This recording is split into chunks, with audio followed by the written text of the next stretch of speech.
అండి, నమస్తే. ఈరోజు నేను కర్రీ పాయింట్ స్టైల్లో దొండకాయ మసాలా కర్రీ చేశానండి. అది ఎలా చేయాలో ఏంటో మీకు కూడా చూపిస్తాను. నా కిచెన్లోకి పదండి. ముందుగా మనము ఒక కడాయి తీసేసుకొని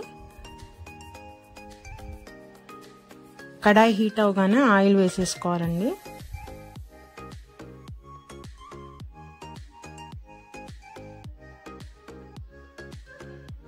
ఇక్కడ ఆయిల్ కొంచెం ఎక్కువే తీసుకోవాలి, ఎందుకంటే దొండకాయలను మనం ఇప్పుడు డీప్ ఫ్రై చేయాలి.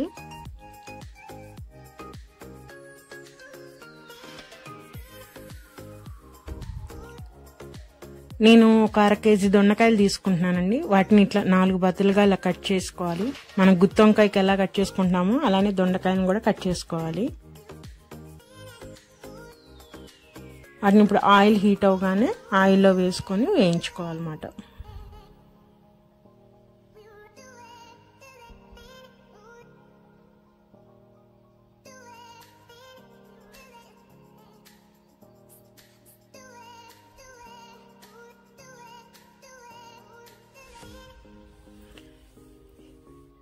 ఇక్కడ మనం పెన్సిల్ దొండకాయ కనుక తీసుకుంటే చాలా బాగుంటుందండి కర్రీ. నాకు పెన్సిల్ దొండకాయలు అంటే ఈ దొండకాయలన్నీ మా గార్డెన్లోవే. ఈసారి పెన్సిల్ దొండకాయ ఇంకా రాలేదు.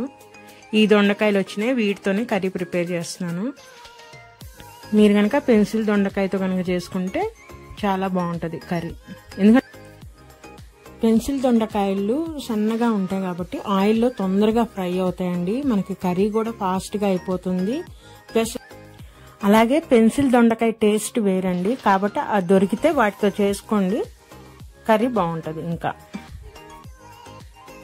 నూనెలో మగ్గాలండి కాయలు బాగా. ఇంకా పచ్చిగానే ఉంది, మూత పెట్టేసి మనం దొండకాయలను ఫ్రై చేసేసుకుందాం.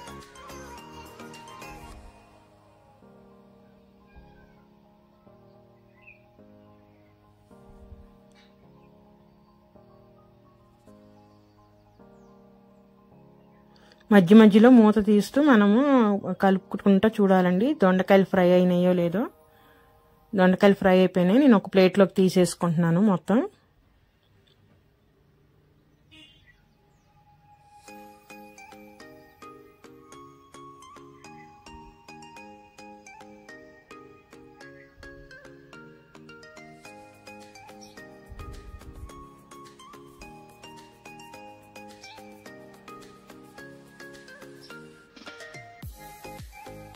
ఇప్పుడు అదే ఆయిల్లో ఒక పెద్ద ఉల్లిపాయ అండి, దాన్ని సన్న ముక్కలుగా కట్ చేసేసుకొని వేసుకోవాలి.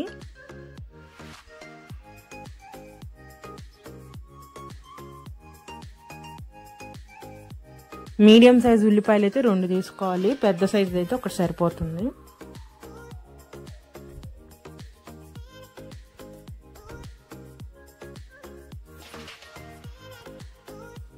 అల్లం చిన్నులపాయ పేస్ట్ అండి.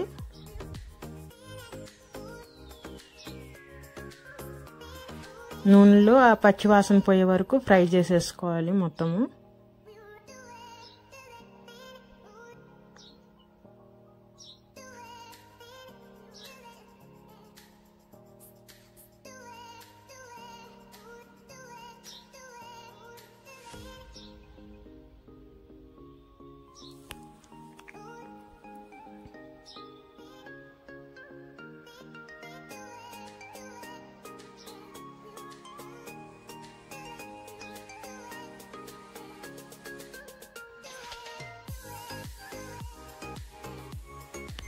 వేగిపోయింది కదండి ఉల్లిపాయను అల్లం చిన్నులపాయ పేస్ట్ మొత్తము. ఇప్పుడు దీనిలోకి నేను ఒక 4 పెద్ద టమాటాలు తీసుకుని అది పేస్ట్ చేసుకున్నానండి. ముక్కలు కన్నా ఇట్లా పేస్ట్ చేసి వేసుకుంటే మనకి గ్రేవీ స్మూత్గా వస్తుంది.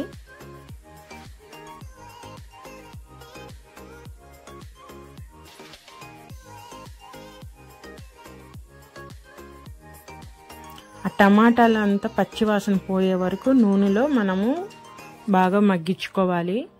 ఉల్లిపాయలు వేగాలంటే మనం ఉప్పు వేస్తాం కదండి, టమాటా మగ్గాలంటే పసుపు వేసుకోవాలి. పసుపు వేసుకొని బాగా కలిపేసుకొని అదంతా మనము టమాటా పచ్చివాసన పోయేదాకా మగ్గించుకోవాలండి.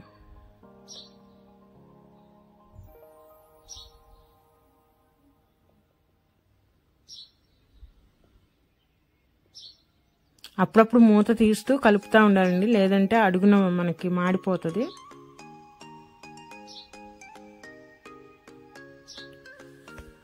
కలర్ చేంజ్ అయింది కదా టమాటా ప్యూరీ అది వేసిన తర్వాత మొత్తము, అంటే కొంచెం వేగిందండి టమాటా అది మొత్తము. దీంట్లో ఇప్పుడు కూరకి సరిపడా కారము,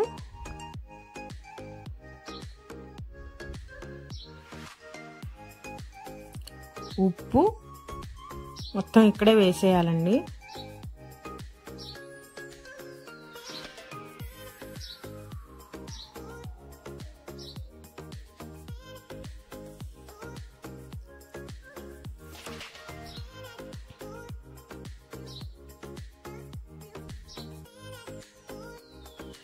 దీంట్లోకి మసాలా అండి. మసాలా ఎలా అంటే ఎండు కొబ్బరి, కొంచెం గసగసాలు, చిన్నుల్లిపాయలు, ఈ 3 కలిపి మెత్తటి పేస్ట్ లా చేసుకోవాలండి. మనము గసగసాల ప్లేస్లో పల్లీలు కూడా వేసుకోవచ్చు, లేదంటే నువ్వులు కూడా వేసి పేస్ట్ చేసుకోవచ్చు. నేనైతే గసగసాలు తీసుకున్నాను. ఆ మసాలా అంతా పచ్చి వాసన పోయే వరకు వేపుకోవాలి మొత్తము.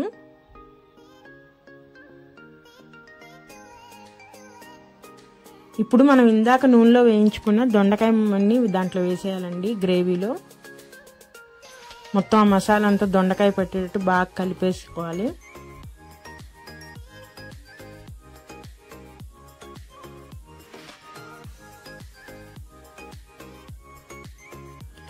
ఇప్పుడు మనం గరం మసాలా పౌడర్ అండి. ఈ గరం మసాలా పౌడర్ ధనియాలు, చెక్క, లవంగాలండి. ఆ 3 కలిపి పౌడర్ 3 సమానంగా తీసుకోవాలండి. తీసుకొని పౌడర్ చేసుకోవాలి. నేను అది 2 స్పూన్లు వేసాను.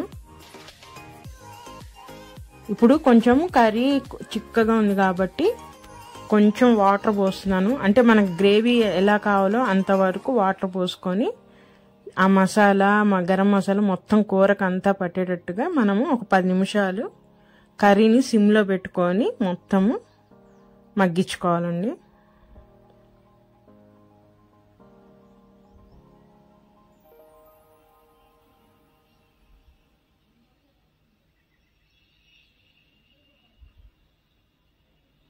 మధ్య మధ్యలో మూత తీస్తే కొంచెం కలుపుకుంటూ ఉండాలండి. మనము గసగసాలు పేస్ట్ వేసాం కదా, అడుగును పట్టేస్తుంది.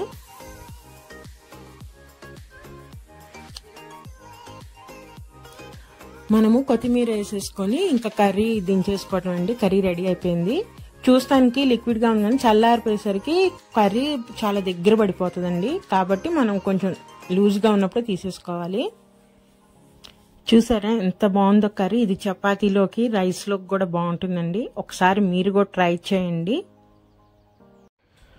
మరి ఇదేనండి ఈరోజు రెసిపీ. ఇలాంటి డైలీ కర్రీస్ కోసం ప్లీజ్ సబ్స్క్రైబ్ మై ఛానల్. అలానే లైక్ చేయండి, షేర్ చేయండి. మరొక మంచి రెసిపీతో మళ్ళీ కలుస్తాను. ఉంటానండి. బాయ్.